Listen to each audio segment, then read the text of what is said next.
ಬಂದೀವಿ ಅಷ್ಟಲ್ಲ. ನೀವು ಹೋಗಿ ಇನ್ನೂ ಲ್ಯಾಂಡ್ ಆಗಿರಲಿಲ್ಲ ಅಷ್ಟೊಳಗೆ ರಾಜಣ್ಣ ಅವರು ಸೆಪ್ಟೆಂಬರ್ ಅಂತ ದೊಡ್ಡ ಕ್ರಾಂತಿ ಆಕೈತೆ ಅಂತ ಹೇಳಿಕೆ ಬೇರೆ ಕೊಟ್ಟು ಅವ್ರು ಹೇಳಿದ್ರೆ ನಾವು ಹೇಳಿದ್ರೆ ಮುಗಿತಿಲ್ಲ, ಇನ್ನೇನು ಮತ್ತೆ ಪದೇ ಪದೇ ಅಂದ್ರೆ ಅಲ್ಲಿ ಏನು ಅಂತದ ಕ್ರಾಂತಿ ಆಗುವಂಥದ್ದು ಏನು ಬೆಳವಣಿಗೆ ಅದು ಅನ್ಸತ್ತೆ ಡೆಲ್ಲಿ ವರಿಷ್ಠ ಇದ್ದಾರೆ, ಅವ್ರು ನೋಡ್ತಾರೆ. ಕ್ರಾಂತಿ ಮಾಡೋದು ಬಿಡೋದು ಎಲ್ಲ ವರಿಷ್ಠಕ್ಕೆ ಆಗಿದೆ ನಮ್ಮ ಕೈಯಲ್ಲಿ.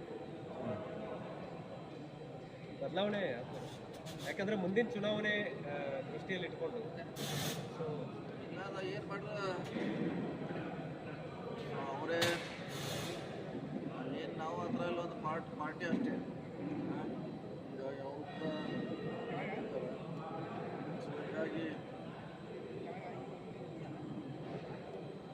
ಮುಂದಿನ ಸರಿ ಸತೀಶ್ ಜಾರಕಿಹೊಳಿ ಅವರ ಮೇಲೆ ಕೂಡ ಸಾಕಷ್ಟು ಜವಾಬ್ದಾರಿ ಬರುವಂಥದ್ದು ಸರ್. 28ರದ್ದು ಬಹಳ ಮಹತ್ವ ಅನ್ನುವಂಥದ್ದು ನಿಮ್ಮ ದೃಷ್ಟಿಯಲ್ಲೂ ಇದೆ ಸರ್. ಅದಕ್ಕಾಗಿ ಅದೇ ಹೇಳಿದ್ರಲ್ಲ, ಅದೆಲ್ಲ ವಯಸ್ಸಿಗೆ ಸರ್. ಈಗ ಕಾಯ್ಬೇಕಷ್ಟೇ ನಾವು. ರಾಜಣ್ಣ ಇವತ್ತೊಂದು ಹೇಳಿಕೆ ಕೊಟ್ಟಿದ್ದಾರೆ, ಏನಂತಂದ್ರೆ ಮುಂದಿನ KPCC ಅಧ್ಯಕ್ಷರು ಸತೀಶ್ ಜಾರಕಿಹೊಳಿ.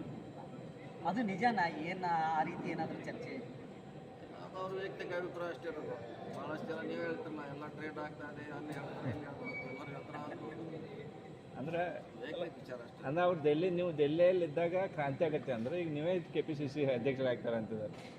ಅವ್ರು ಈಗೆಲ್ಲ ಸುಮಾರು ಸಾರಿ ಹೇಳ್ಯಾರ, ಈಗೇನು ಹೊಸದಿಲ್ಲ. ಆಗಲಿ ಅಂತಿದ್ರು, ಈಗ ಆಗತ್ತಾರ ಅಂತಿದ್ದಾರೆ. ಸುಮಾರು ಸಾರಿ ರಾಜನ್ ಅವ್ರು ಹೇಳಿದ್ದಾರೆ, ಹೊಸದೇನಲ್ಲ. ವೇಟ್ ಮಾಡೋಣ.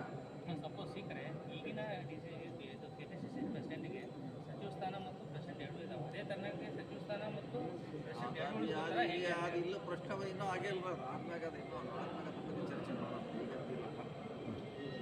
ಯಾಕಂತಂದ್ರೆ ರಾಜಣ್ಣ ಅವ್ರು ಹೇಳ್ತಾರೆ ಅಂದ್ರೆ ಎಲ್ಲೋ ಒಂದ್ ಕಡೆ ಅವ್ರಿಗೂ ಒಳಗಿನ ಮಾಹಿತಿ ಸಿಕ್ಕಿದೆ.